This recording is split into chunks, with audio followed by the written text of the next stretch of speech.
Today I want to talk about exactly what a music supervisor does, because I've noticed there's a big disconnect, it seems, between a lot of the old music business, music industry folks who have been touring artists, performing artists, recording artists, and really haven't interfaced much, or if at all, with music licensing and music supervisors. So when they hear the term music supervisor, they think, what is a music supervisor? What the heck is that?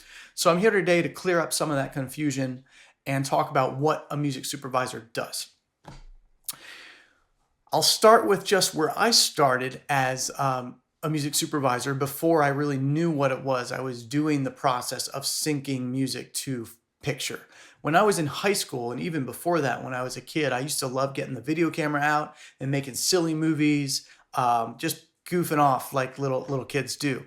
So in those movies, sometimes we would put music to the film, and to make it funny, we do a lip sync of Weird Al Yankovic's "Eat It," or whatever it might be, just to be silly and stupid and get a laugh. And then in high school, there was a high school news program where I went, Countryside High School, called UPC TV. My buddies and I, the same friends who we used to make these videos as kids with, we started a group, I guess. It wasn't a company, but we called it KFB and Company. And we started creating music videos to popular songs of the time, like Beastie Boys' "Fight for Your Right," "Happy Together" by the Turtles. And this was a local news program, only broadcast at the school. There was no really internet like it is today. So we just did it.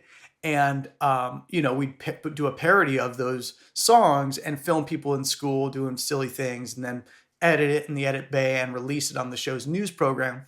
And it became a regular thing, or I think it was a monthly thing that we did. And the school really looked forward to it because we were always pretty funny. So we got a big kick out of it. So even back then, this is when I was 15, 16, 17, I was synchronizing music to picture without knowing that that was an actual career path. I had no idea that a music supervisor existed at that time, and that was a job, or I would have pursued it from the start. But that's part of what a music supervisor does, because a music supervisor usually comes in post-production on a film or a TV show or an ad or a trailer. They bring the music supervisor in to secure the rights for the music that's going to be used in that project. So while it has ties to the music business, the record business, obviously a music supervisor needs to know record labels and know music publishers and know artists and have good relationships with all of these people within that industry.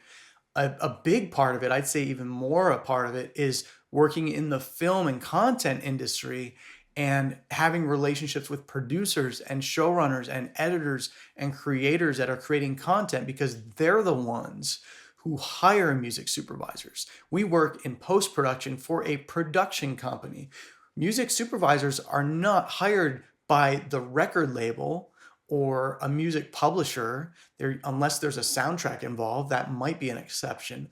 But most of the time, I'd say 99% of the time, they're hired by a production company, whether they're producing for trailers, or it's a marketing division producing for trailers and ads, or if it's a production company that's created a film, is producing a film, and they get to the end of the project, or they're at the beginning perhaps, and there's a script that we have to read through and do what's called a spotting session, where we read through the script and we look for songs and sounds and perhaps areas where someone didn't think that there would be a song, like when a cell phone rings. Part of my job as a supervisor is to read that and say, oh, I wonder what kind of sound they're going to have there. Are they going to have the generic ringtone sound, or are they going to have an actual piece of music? Because that determines the cost of that spot. It also affects the creative. So part of the job as a supervisor, when you're brought in early, is to spot those things and point them out to creative, to let them know that these are things to consider when coming up with a budget for the project. There's a lot that goes into being a supervisor. Generally, there's one running theme in each project, and the running theme is securing the rights to the music. Whether that memorandum gets handed down from the director or the showrunner, hey, we want to go secure the rights to this. It usually starts with that. Uh, we want this song in this scene. Can you go clear the rights? And we go get them a quote on how much it's going to cost. And if it's too high, which it might be, and we might even tell them up front, hey, it's probably going to be too high. And they might say, go get it anyway. And we go fetch. So we go get it and we bring back to them and say, hey, it was too high. Let's replace it. And then it turns into a creative conversation of, well, what ideas do you have? And then it's my job as a supervisor to gather ideas to present to them as options for replacement options for that scene. In other instances, you get it point blank. Like I said, you get the script from the get-go and you're coming at it fresh, and you can make creative suggestions, whether it's a TV show or a film or a brand. You can make creative suggestions from the start. Also, if you're brought on early, and there's kind of a saying in the industry that music's always an afterthought, and it's true. And that's why music tends to get the brunt of the worst budgets. That's why you'll find people coming to you saying, hey, we don't have much to spend. It's because after they spend all the money on the cast and the crew and the set and production, music is the last thing they think about. And usually they're in a crunch and they think, well, what do we have left in the budget? And they think they can use that to get the music they need. And when I say they, I mean producers. And usually those producers are mistaken and then find out very quickly that they need a music supervisor to help them secure the rights they need. And our job is, of course, to work within the budget parameters we're given, but it's also to maintain the value of the music for our rights holders too. We do respect our rights holders. And when we reach out to somebody to clear music, we try to give them a fair offer. And if the producers, at least for myself, if the producers are saying we want to give them this and I think it's too low, I will tell them that's way below market. That's never going to fly. So, I think that's really important. And there's some supers that probably work like that and others that don't. I suppose early projects I took, I was more, yeah, whatever you need, whatever you need, whatever you need. But what happens when you do that is when you tell them it's going to cost less, or you get it for less as a music supervisor, if they say, hey, we've got 10,000 to spend, and you go get it to them for 5,000, what happens is the next time they want to license a song, they come to you and say, hey, we've got 5,000 to spend. So now the budget's been cut in half because you set that precedence as a supervisor, bringing them something that you thought you were saving them money or making a great deal for them. But really what happened is you pointed out to them, oh, I don't really need to budget 10,000 for this spot. I can budget 5,000. So the best thing to do is to budget properly based on the market conditions and what you've been licensing lately as a supervisor. And for those who, are just getting into being a supervisor, you'll have to ask around and find out what those price points should be. But I digress. So a music supervisor is brought in on post-production, which is an exciting time to come in. Everything's moving really fast.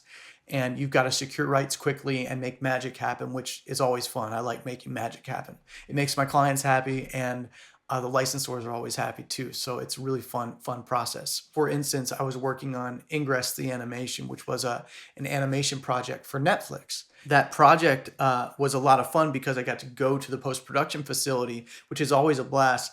And I bring my laptop and I sit in the back of the room and I audition tracks real time for the producers there on the spot. So I'll be pulling tracks throughout the day when we need some music, and then we'll play them up against picture on the big screen with the big speakers. It's like a miniature theater in those facilities. So it's a really nice time, and it's a good way to audition music and see if it works or not. Of course, I'm listening on my headphones, usually on my laptop, and then I play it for them and try to gauge what's working for them and what doesn't. I can usually get it within the first 1 or 2 rounds. Sometimes I have to go 3 rounds to get them creative submissions and to get them to come around towards my creative or to lean into what they want creatively. That's part of it too. You have to know your audience and determine if this person you're working with, whether it's the producer or the director, are they the one who's really driving the creative boat, and are they willing to work with you and collaborate with you on your creative ideas. Sometimes they're not. Sometimes the directors are set in what they want and that's it. And your job is to get them the rights to what they want. And that's fine. That's a job, but every job is different. So that's kind of what I mean by that. Another instance is when I'm working with a brand. It's a bit differently because with a brand that doesn't have a sound, we have to dial that sound in from scratch. So we look at the company and their various divisions and determine what their look is and what their demographic is and who their audience is, and try to come up with a sound from scratch that fits that brand. And my thing is trying not to mimic other brands. We want to make it unique to this brand. So sure, every brand might want to be as popular, as big as Apple or as Nike, but you don't want to do exactly what they've done, because what they did and have done that works really well is be different. So you want to be different, and I encourage that in every project I work on. I try to make different musical choices, so I'm not just following the leader. I like to set new trends. And I think that's a really important thing to keep in mind for any aspiring music supervisors out there, is to be bold, take chances with your music. Sometimes it'll work, sometimes it won't. But when it does, and it's really bold, it's a really sweet spot to land. And it's kind of what I love about it. It's the same as what I love about being a songwriter. Is as a songwriter, you get to create music and see people's emotional reaction to that. And that's what I love, is creating some sort of a reaction, whether it's humor or sadness or happiness, or anger, whatever it is. Music can create such universal emotions. It's like the language of the gods. I flip and love it. But so with music supervision, it's kind of like being a songwriter, but you're writing, your pen is the screen. So you get to create and influence with other people's music, which is even, I think, cooler than getting to just write my own songs. I get to work with other people's songs and find what works about their things, and bring it to the world and make it affect people, and see what works and what doesn't, and also help artists along the way with getting placements. So I'm kind of digressing a little bit, but hopefully this is some insight into what a music supervisor does. And a reason why you want to know these people is it's music supervisors are the modern day A&R. It used to be the A&R at the record label, when that's all there was getting a record contract and touring. You wanted the A&R to hear you at a live show and sign you. Nowadays, you still can do that, but you want music supervisors to hear your product, your music, to hear your music. I refer to it as product, probably too much, but it's your music. You want them to hear your music, and it's not signing you, but to license it for a project, to put it in a project that can catapult your career. So music supervisors can break artists' careers literally by putting them in the right project, and can take you from 0 or 100 fans to 20,000, 30,000, 50,000 and growing. And then that can ultimately lead to a record contract if that's what you want, or a publishing contract if that's what you want, because licenses can build up that perpetual royalty stream. And publishers look at that when they come in to look at you, and you want to be a staff songwriter. They're going to see what do you have coming in on your royalties that we can bank on if we give you an advance. If we buy into that, and we buy in as your co-publisher or your publisher, what's the income stream look like 5 years from now, 6 years from now, 10 years from now for us to do that? So there's all sorts of reasons to get involved with music licensing. Hopefully this gives you some sort of insight into what a music supervisor does. It's really everything that pertains to the music, and it could also include if there's a live shoot and there's a scene where there's a song and dance on set. It is the music supervisor's job to coordinate all the players and to work with the unions and make sure that all those pieces fall into place on the day of recording, and that all the documents are secured, all the contracts are secured. Any insurance that's needed is purchased by the production company. The music supervisor is meant to supervise anything related to music and sound. So there's all sorts of angles that a music supervisor is supposed to cover, and that's just one of them.